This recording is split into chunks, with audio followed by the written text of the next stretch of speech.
skatāmies, par tiem bērnu dārziem, kas atrodas pašvaldības īpašumā un ko jūs plānojat optimizēt, ja, bet mums vienlaicīgi nav informācijas par tiem privātiem bērnu dārziem, kas atrodas apkārt.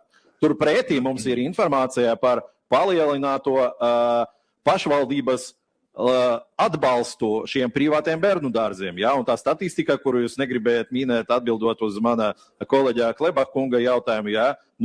Acim redzami liecina par to, ka pašvaldības atbalsts ar katru gadu privātiem bērnu dārziem pieaug.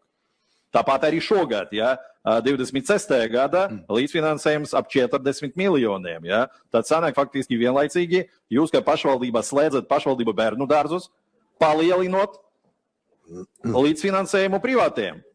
Vai tas neizskatās pēc kaut kādas nesaimnieciskas darbības vismaz, jā, no pašvaldības puses? Tieši otrādi, es uzskatu, ka šī darbība ir saimnieciska un mēs pamatojam ar skaitļiem. Tātad vēlreiz, ja 2019. gadā bija 25,000 bērni uz 148 iestādēm, uz tieši tikpat ēkām, kādas ir tagad.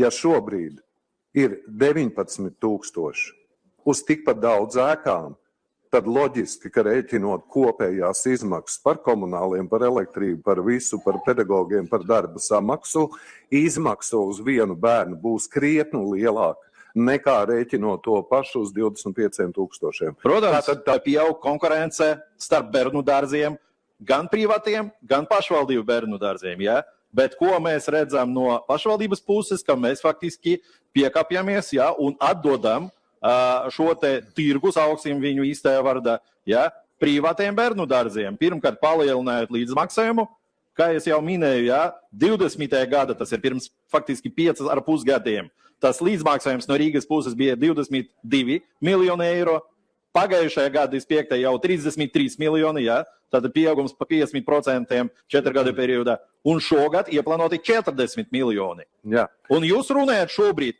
par ietaupījumu potenciālu, ja, pēc jūsu vārdiem, 3 miljoni gadā. Ja. Tātad mums ir no vienas puses pieaugums pa 7 miljoniem no 25. uz 26. gadu. Mūsu rīdzinieku naudas aiziet privātojas kabatas, ja, šo te privāto bērnu dārzu īpašniekiem.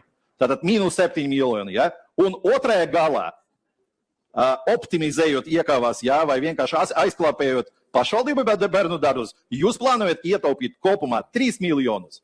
Tad man ir jautājums, ja pie šīs bilances, kur ir minus 4 miljoni, acim redzami, vai tā ir saimnieciska darbība no departamenta puses? Jā, es atbildēšu, tā ir saimnieciska darbība.